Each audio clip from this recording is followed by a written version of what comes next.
Hare Krishna, welcome to our Sunday Bhagavatam class. This is also Halloween, but I think the topics are not too scary. So today we're beginning a new chapter, Bhagavatam, first canto, chapter 14, verse 1. Om Namo Bhagavate Vasudevaya. Om Namo Bhagavate Vasudevaya. Om Namo Bhagavate Vasudevaya. So the verse begins with Sutta speaking. Sutta Uvacha Samprastite Dwarakayam Jishno Bandhu Didrikshaya Gyatum Cha Punya Slokasya Krishnasya Cha Vicheshtitam. So, sometimes I mention this is actually not a complete Sanskrit sentence, but Prabhupada translates the first part of it. But this is a large dependent clause, and the sentence will be completed in the next verse. So this verse literally says, Sutta said, Sutta Uvacha, Samprastite Dwarakayam Jishnu. When Jishnu, which is the name of Arjuna, when Jishnu had departed or had gone Dwarakayam to Dwarka, Bandhu Didrikshaya, with a desire to see his relatives, his close friends. In Sanskrit, there's a form called the desiderative. So this is from the verb drish, to see, didrikshaya, with a desire to see, bandhu, his close friends and relatives. And gyatum, also to know, the vicheshtitam, in the last line, the activities. Well, Prabhupada very nicely translates this, the further programs of work. I'm going to translate the word from the dictionary, the word vicheshtita, which is interesting. It means actions, exertions, conduct, behavior. In other words, what Krishna is doing. What is Krishna doing? So, for those of you who like grammar, some of you may like grammar. Just like in English, the infinitive can be used in a dative sense for the purpose, like I want to know, or to go there is my purpose. So same thing in Sanskrit. The infinitive is formed with the suffix tum. So gya tum means to know, and it has a sense of the purpose. So he went there with a desire to see his friends and to know about the activities of Punya Sloka, which is the name of Krishna. Punya Sloka means that verses about Krishna are punya, are holy. One who's described in holy verses or pious verses, and Krishnasya, the activities of Krishna, who is Punya Sloka. So these two purposes, to see his friends and relatives and to know about the activities of Krishna, having gone to Dwarka, so just like in English, that's not yet a complete sentence. So having gone to Dwarka with these two purposes, vyatitak katichin masas, and several months had passed. Several months, masa is month, vyatita had passed. Tada, then, na ayat, Arjun didn't come back. So this is ayat, to return. So then Arjun did tada na ayat tadarjuna. Arjuna did not return from there, from Dwarka. So Arjuna went, he hasn't come back. And then Yudhishthira, the Darsha, Ghora Rupani. Yudhishthira saw the Darsha, Ghora Rupani, which Prabhupada translates fearful. How's he translate it? See, in the verse, Yudhishthira at this time, Arjuna has not come back, and he saw fearful appearances. It's a very nice translation. He saw fearful appearances, fearful forms, appearances, and nimittani kurudaha. Kurudaha is the name of Yudhishthira. Udvaha. Udvaha literally means lifting up, one who lifts up the kurus. Kuru udvaha. So Yudhishthira saw these omens, nimittani, omens or signs, which had terrible forms. So Yudhishthira is seeing all this. Arjuna has not come back from Dwarka, and Yudhishthira is seeing these frightening, these omens that take on frightening forms. So kalasya cha gating rodrang viparyastartu dharminaha papiya sing ranang vartang krodhaloban ratatmanam. So he saw a rodrang, which Prabhupada translates fearful. It's from the word rudra. Actually, the word, I'll tell you what these words mean literally. Rudra, which is the name of Lord Shiva, literally means howling, roaring, dreadful, terrible, horrible. So you can understand that Lord Shiva is intimidating for those in the mode of ignorance, not for those who are devotees. Devotees see Lord Shiva as the greatest Vaishnava. So, of course, it can mean other things. But Rudra has this sense of frightening, like almost like, the Halloween stuff, frightening, scary. And then from the word Rudra, you have the word Rodra, from Rudra, which means it can be related to Lord Shiva, or Rudra like violent, impetuous, fierce, wild, inauspicious, bringing or indicating misfortune. So these are the kinds of things that Yudhishthira was seeing. He saw a movement of time, a movement, or Prabhupada translates direction, a direction of time which was terrifying, which was scary, which was dangerous.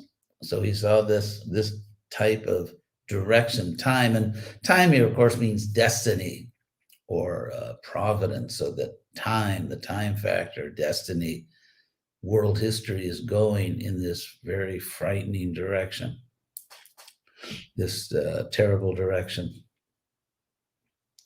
So Yudhishthira sees this, and viparyastartu dharminaha. This is viparyasta ritu. Ritu means season, and dharminaha, dharmi in Sanskrit means something having a particular characteristic or a certain quality. So this refers to time, that time has taken on this characteristic. Time or destiny or providence has taken on this characteristic in which the seasons or it can be the characteristics of the seasons are all going backwards. Things are reversed. In other words, it's like, for example, if you get a terrible heat wave in the winter, or if it freezes in the summer, that kind of thing. So Kala, whose characteristics now are getting all reversed, the seasons are all out of order. And Papiya Sing Ranang Vartang. And then he also saw that the vocations, the livelihoods, the way that people do their business, human beings, Ranang, has become very sinful, very wicked.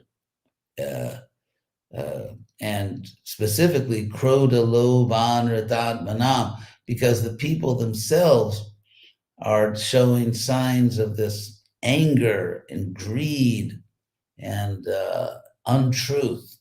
Their falsehood, Prabhupada translates it. Rita means truth, like Arjuna says to Krishna in the Bhagavad Gita, Sarvameta Ritang Manye, in chapter 11, I consider everything you said to be true, Ritam. So, unritam means untruth, falsehood, Prabhupada says. So, Prabhupada translates this. He saw that the direction of eternal time had changed, and this was very fearful. There were disruptions in the seasonal regularities. The people in general had become greedy, angry, and deceitful, and he saw that they were adopting foul means of livelihood. Foul means of livelihood, which is the words,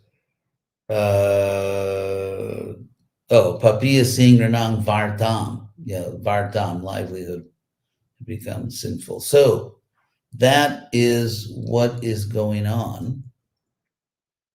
You're seeing all this, and Arjuna has not come back.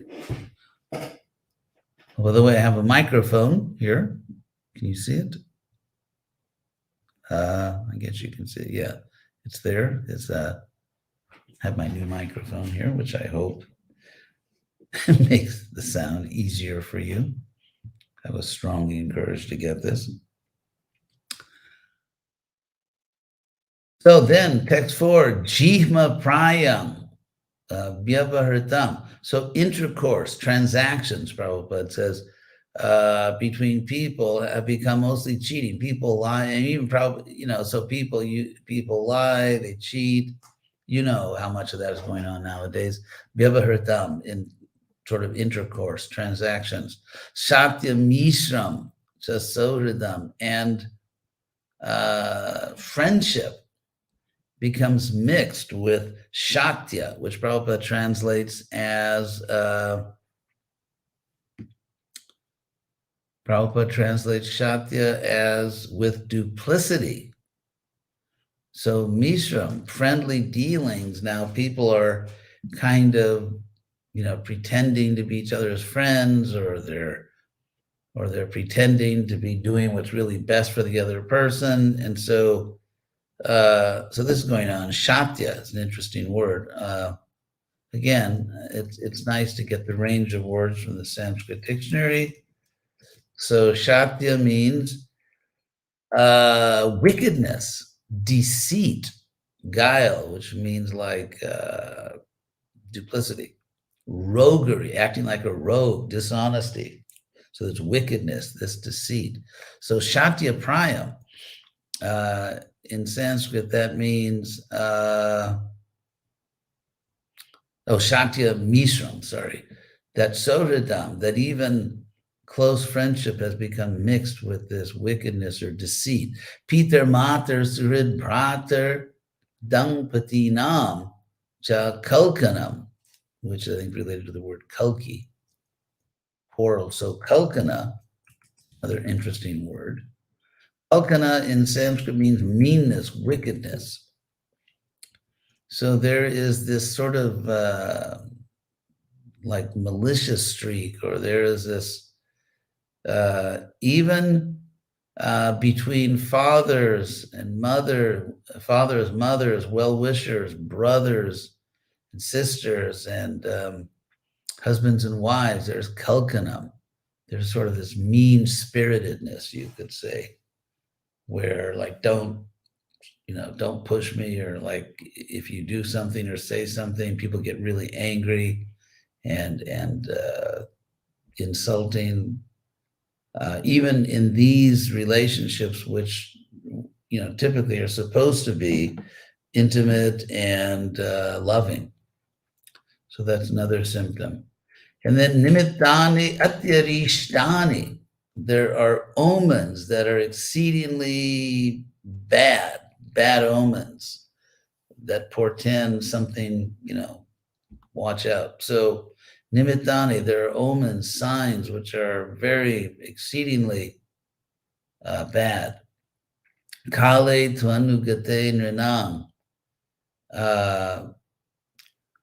Lobhadya dharma prakriting drishto vachanujangrapa. So Prabhupada translates that kale tvanugate, which literally means in the time that followed, in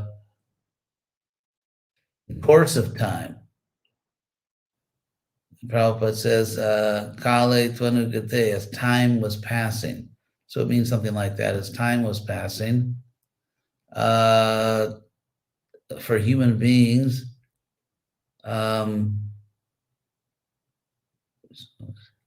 so there was a people's very nature was becoming filled with, or nature itself becoming filled with greed. Adi means etc. So greed and lust and all these things, and adharma, just doing the wrong thing, not following strictly the proper principles for civilized human beings, so that nature was arising among human beings in the course of time. And Drishtva, seeing all of this, Uvacha, Nripa, the king said to his younger brother, who in this case is Bhima, because of course Arjuna is not there. So seeing all these terrible things, Yudhisthira said to Bhima, Yudhisthira Uvacha, Yudhisthira said, Sam preshito dwarakayam Jishnu or bandhu didrikshaya. So Jishnu, it's funny because Jishnu means like the one who conquers. The verb G means to conquer, and that's where we get the word Jaya from the verb G. So Jishnu means the one who conquers. And so Jishnu, Arjuna, Sampreshito, was sent Dwaraka to Dwarka. So Arjuna was sent to Dwarka, Bandhu Didrikshaya, with a desire to see our relatives and friends, Gyatum cha punya slokasya, and to know Krishnasya cha vichestitam, and to know about the activities of Krishna, who is punya sloka. So Yudhisthira repeats the same words as the first verse here. He's repeating the same words that Arjuna was sent to Dwarka to see, with a desire to see our friends and relatives and to know about the activities of Krishna, who is Punya Sloka. So Yudhisthira says that. And then, Tada Sapta Dhunamasa, that now 7 months have passed. 7 months have passed. Masa, Sapta, 7, Aduna, now. Gata have passed. So now 7 months have passed. Bhimasena, O Bhimasena, Tavanuja, and your younger brother. Anu means following. So Anuja, born after, is a word for younger brother. So O Bhimasena, your brother, na ayati, does not return. Kasyava hetor, from what reason? For what reason? Sort of he's asking, like, for what reason? Nahang Veda Mangjasa. I cannot actually understand this. So Angjasa means factually or easily or quickly or directly. So I can't actually understand this. He has not come back. For what reason? I don't know. I actually don't understand this. So that's what Yudhisthira says to Bhima. Then api devarshina dishta sakalo yang upastita. Is it that api, which is when api begins a sentence in Sanskrit, it means it's a question. So is it that sakala, that time, which was adishta, which was indicated devarshina by Devarshi Narada, that very sakalo yang. So in Sanskrit, anyway, I won't go into all the grammar, but it means that very time. That very time. Is it that very time that was indicated by Devarshi, upastita, has come upon us? So yada atmanon ganga kridam bhagavan utsasrikshati. is it that time when Yada, the Lord's plenary portion of Angam, the Lord's, that plenary portion, which was manifested, that is at the time when the Lord desires to give up that form, his own form, which was akridam. So I want to look at that word akrida. Prabhupada translates it as manifestation. So let's go to the dictionary here. The word akrida, it's interesting, not in the dictionary. It is, but it is. Because the word krida by itself, try that again. Oh, I see what I did wrong. Sorry. It has a dot under the D. I put the wrong D in there. Okay, here we go. So it can be a place of playing, a pleasure grove, a garden, which is very interesting. Because krida means play. Krida by itself. So akrida is taken to mean that. So playing, sporting, pastime. Krida can be a word for pastime, playing or sporting. So here, the Lord has given up a pastime form, is really, in a sense, what it means.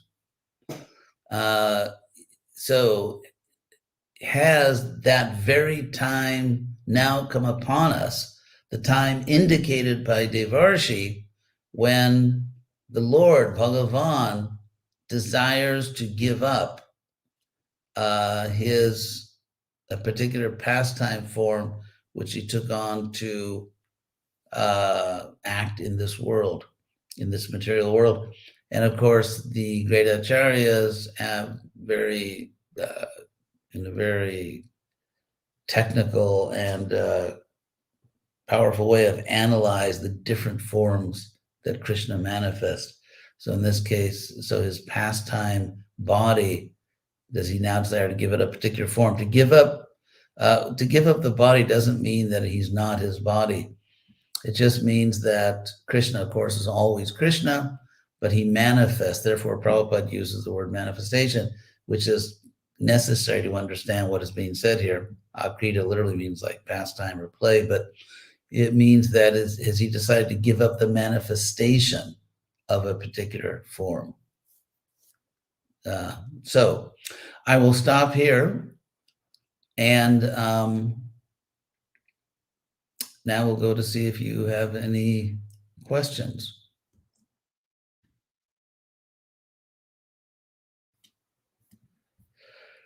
So thank you all for showing up for the class. Be a little lonely if no one showed up. Let's see, looking for questions.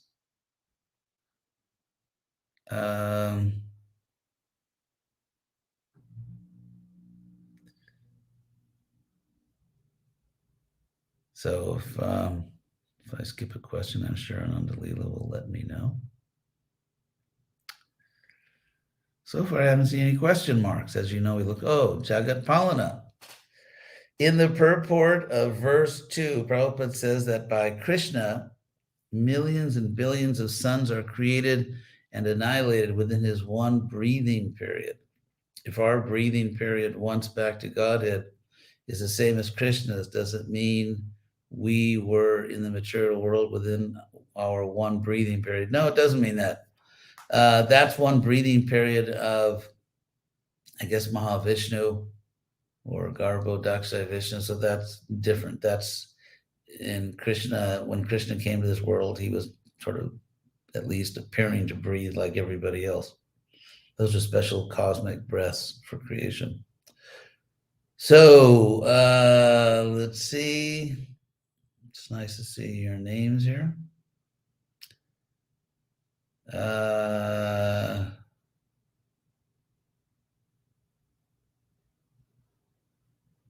Let's see, any other questions?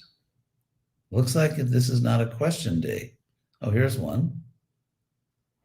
Alexandra Vida. Some people argue that humanity improved since the medieval period with improvements in medicine, law, and technology, leading to an increase in the average lifespan of people. Yes, that's certainly true. How do we understand these improvements considering the statements of the Bhagavatam that describes an increasing deterioration of life conditions in this age? Uh, the Bhagavatam says, I mean, to say that things are getting worse does not mean it's just a straight line down. For example, if you look at one of those like graphs where they, like companies have their sales, are we making money? And so usually it's like a jagged line. Sometimes it goes straight down, but often you get these jagged descending lines. So it can go up for a while and then it goes down. And of course, there's a special compensation, as Prabhupada used to say, there's a special facility in this age, which is the Sankirtan movement. So actually, I find this very interesting, that the Renaissance began just before Lord Chaitanya came, and it'd be a very interesting article or book to write. At the time that Lord Chaitanya came, right around that time, just before, during, and just after, that's when the Western world dramatically improved. It was called the Renaissance. And that's when people started making discoveries in medicine and just becoming not so crazy fanatical. And so progress, what we could call the modern period, technically historians use the term modernity or the modern period to start a little later, but still there's no question that it was sort of a steady progress from the Renaissance period. And the Renaissance period generally is said to begin in the 1300s, but really starts to get going in the 1400s and 1500s. And that's when really not only Lord Chaitanya coming in 1486, according to our calendar, but just as with Krishna, before the Lord comes, he starts sending previous generations to sort of prepare the way. So we have Madhavendra Puri coming, Ishvara Puri. So if you look at Madhavendra Puri, I don't know if we have exact dates for Madhavendra Puri. Let's see, we can sort of correlate that. Here it is, born in 1420. So really with the Renaissance, Lord Chaitanya is sending his pure devotees, and he's so it's precisely Lord Chaitanya which changed everything. The world started to change. Okay, there's some questions that have absolutely nothing to do with the class. So let's see, Hari Bodhi. I'll translate from Spanish. The characteristics described in this chapter are similar to those of today. If in a similar condition the Lord departed, how can we think that we are going to get a great result as a spiritual society? Well, first of all, Krishna, when he comes, brings a yuga dharma. That's what Krishna says in the Bhagavad Gita. Yada yada hi dharmasya glanir bhavati bharata. So Krishna comes to correct the world. And in the case of Lord Krishna, even though the Kali Yuga came, we can still see, 5,000 years ago, just after Krishna left, or 4,000 years ago, 3,000, there is a deterioration, but there's also a lot of religion going on. It's not always great, and there's a lot of horrible things going on too, but there are some good things happening. So right now, Lord Chaitanya, of course, he left this world in, I think, what was it, 1430, when did Lord say 1430? What was the exact year? Let's see. exact year that, of course, he appeared in our 1486 and departed in 1534. 1534. So again, Lord Chaitanya unleashed this wave. So that 1534, that's when the Renaissance is really starting to get into full bloom. And then very soon after Lord Chaitanya leaves, it already started, but you have really an explosion of science, and this leads to the downfall of religious fanaticism. I won't go into the whole history, but people become very concerned with being rational and scientific, and of course, that's the end of a fanatical church that dominates the West, a church which in many ways was not rational or scientific. And that led to religious pluralism, which made possible the Sankirtan movement. And then also great acharyas came. So one difference is that we don't hear about great acharyas coming in the centuries following Lord Krishna's departure. However, Madhavendra Puri, well, of course, that's before, but as we know, after Lord Chaitanya superficially left this world, many great acharyas came. And so in that sense, you get this extension of Lord Chaitanya's influence. And the acharyas are still coming. I mean, Prabhupada, a very great acharya. So right up to our time, and then you have ISKCON, you have many, many very good devotees, very good preachers in Prabhupada's mission. And so in that sense, Krishna's presence, Lord Chaitanya's presence, has obviously been extended to our present time through the Sankirtan movement. So things are getting, on the one hand, yes, things are getting absurdly degraded in some ways. And in other ways, good things are happening. Good things are happening. So there still is a powerful presence of Lord Chaitanya through his devotees. So is it accurate to say the demons of today are destroying the earth planet and changing the climate? Yeah, that's very accurate. Will Krishna save us, or is the earth planet doomed because of their actions? Well, stay tuned. That's up to us, isn't it? Of course, Krishna has his own plan, whatever we do individually, but Prabhupada absolutely gave us the inspiration that if we take this movement very seriously and spread it to others, that very good things can happen on this planet.